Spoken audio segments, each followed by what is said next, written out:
Day 19 of me pirating my own crime novel to the internet, one page at a time. Page and a half today on page 19, so that's awesome. Alright, here we go. A tiny kitchen by the door smelled faintly of her last meal. The apartment was lit by a single lamp atop her roll-top desk. The wall above the desk was plastered with still life sketches, Paris streets with people, pigeons on a park bench, a hound dog napping in the sun. She was creative, like me. Her home was a cute place, decorated with posters of old French films like Vive sa vie, Lola, and Les Bonnes Femmes, titles I still remember.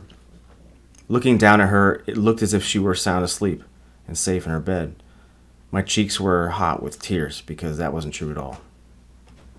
There were Polaroids of her and her friends making goofy faces taped in clusters above her headboard.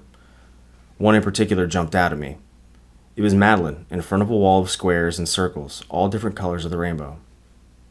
She had her hand on a yellow circle, looking over her shoulder at the camera with a wry expression that said, "Follow me."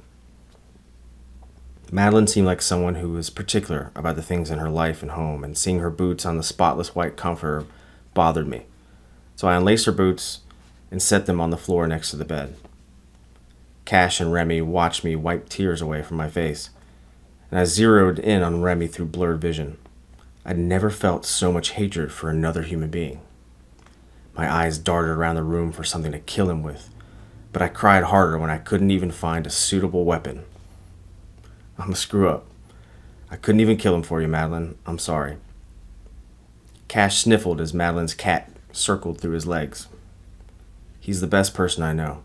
When we should have been rushing to escape Madeline's apartment, he searched her place for cat food. Cash tore open a big bag of cat food and refilled its water bowl. I guess he figured it might be quite some time before anyone discovered Madeline, and he didn't want the cat to go hungry.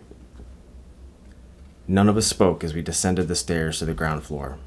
I took up the rear with a heavy heart, remembering Cash's warning about the night staying with us forever.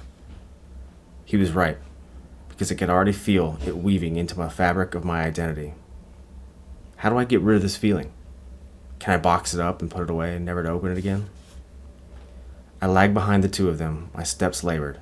I felt the weight of her body still in my arms, bearing down on my soul. My head was too heavy to hold up, and I looked down, watching my steps. Cash swung open the front door, and I heard voices in the street. When I looked up, flashing blue police lights flooded the hallway. I dare say that's another cliffhanger. My God, that's the end of chapter 3. Come back tomorrow. Or else.